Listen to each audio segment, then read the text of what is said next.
Սիրելի իմ ժողովուրդ, տեսեք մեր մանուշակները ինչքան լավն են, ինչքան ընտիր, ինչքան սիրուն։ Գիտեք ինչ է եղել, նախկինում մանուշակը եղել է շատ ավելի հզոր, բարձր, ցողունը երկար, ծաղիկները ավելի մեծ, բայց ժամանակի ընթացքում մանուշակը տեսել է, որ մարդիկ շատ են հիվանդանում եւ այդ հիվանդանալուց ինքը նեղվել է, դարձել է ավելի փոքր, ավելի ամաչկոտ եւ ավելի հողին կպված։ Ինչու, որովհետեւ նա վատ է զգացել, որ մարդիկ այդքան հիվանդ են եւ ինքը չի կարողանում օգնել եւ դրա համար արդեն բնությունը նրա մեջ ստեղծեց այնպիսի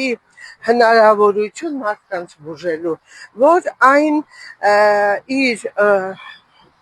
պարունակության շնորհիվ կարողացավ վերացնել մարդկանց միջի ստրեսը եւ ստրեսը վերացնելով նա կարողանում էր նաեւ մարդկանց հիվանդությունները աստիճանաբար վերացնել, որովհետեւ ամենաշատ հիվանդությունները լինում են ստրեսից։ Սիրելիներս,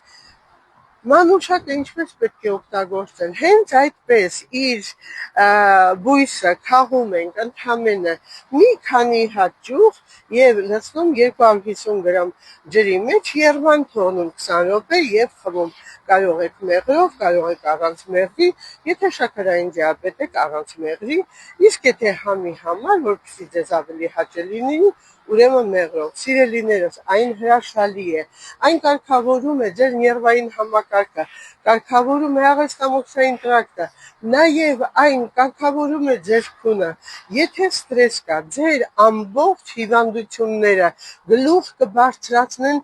առանց անգամ ձեր համաձայնությունը հարցնելու, որովհետև ստրեսը